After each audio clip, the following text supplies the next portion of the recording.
অনেক সময় আমরা প্রপার নাউন এবং কমন নাউনের মধ্যে পার্থক্য বুঝে উঠতে পারি না। সেক্ষেত্রে কখনো প্রপার নাউন কেমন হয় কমন নাউন, অথবা ভাইস ভার্সা, কমন নাউন কেমন হয় প্রপার নাউন। এই সমস্যা সমাধানের জন্য অবশ্যই প্রপার এবং কমন নাউন সম্বন্ধে খুব ভালো করে বুঝতে হবে।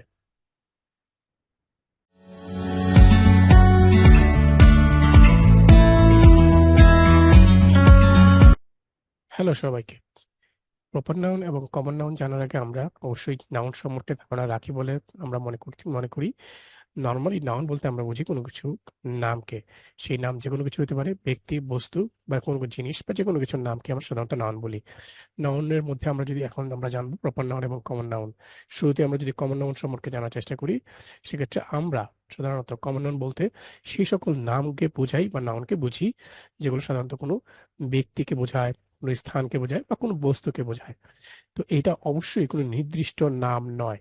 নির্দিষ্ট বলতে কোনো স্পেসিফিক্যালি কোনো ব্যক্তিকে বোঝাচ্ছে না, স্পেসিফিক্যালি কোনো স্থানের কথা বলছে না, কোনো বস্তুর কথা বলছে না।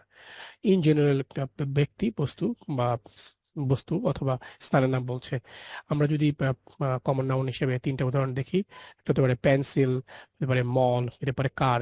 এগুলো কোনোভাবে কোনো নির্দিষ্ট পেন্সিল, মল বা কারের নাম বোঝাচ্ছে না।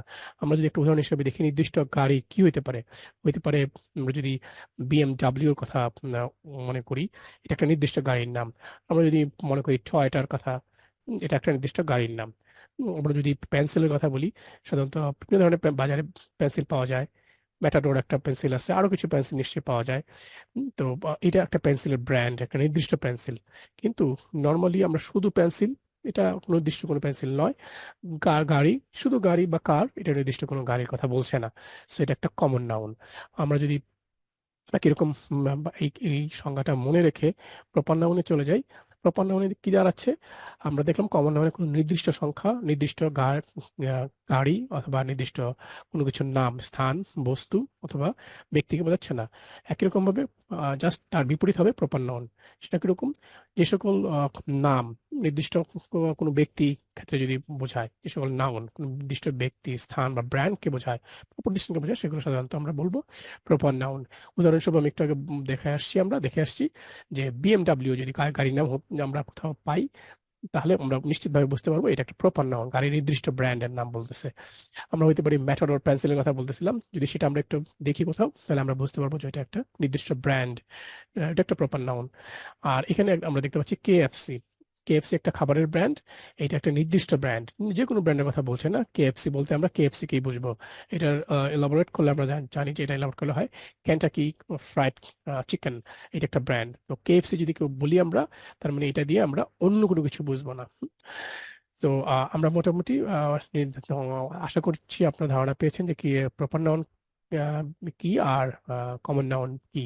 তারপর আমরা শেষবার আমরা সব শেষে একবার যদি কম্পারিজন বা তুলনা দেখি, যে পেন্সিল, মল এবং গাড়ি বা কারের ক্ষেত্রে এবং কেএফসির মধ্যে যদি আমরা তুলনা করি, এর মধ্যে আসলে কি পার্থক্যটা কি বোঝাচ্ছে।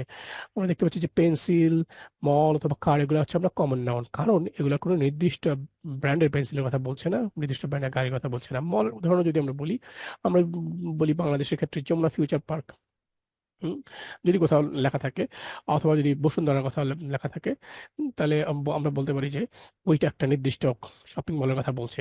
কিন্তু নর্মালি এইভাবে মল বলতেছে, সাধারণভাবে বোঝাচ্ছে নির্দিষ্ট কোনো মল নয়। সো এটা হচ্ছে কমন নাউন। আর যে কেএফসি বলে থাকে, একেবারেই নির্দিষ্ট একটা ব্র্যান্ডের কথা বলছে। তো এইটা বলতে আমরা বুঝতে পারবো যে এটা একটা প্রপার নাউন। আশা করছি আজকের ভিডিওতে পরিষ্কারভাবে বুঝতে পেরেছি প্রপার নাউন এবং কমন নাউনের মধ্যে পার্থক্যগুলো কি এবং এই দুইটা বলতে আসলে কি বোঝায়। আহ, যদি কোনো প্রশ্ন থাকে অবশ্যই কমেন্ট করতে ভুলবেন না। আর ভিডিওটি ভালো লেগে থাকলে লাইক এবং সাবস্ক্রাইব করতে ভুলবেন না। সবাইকে ধন্যবাদ।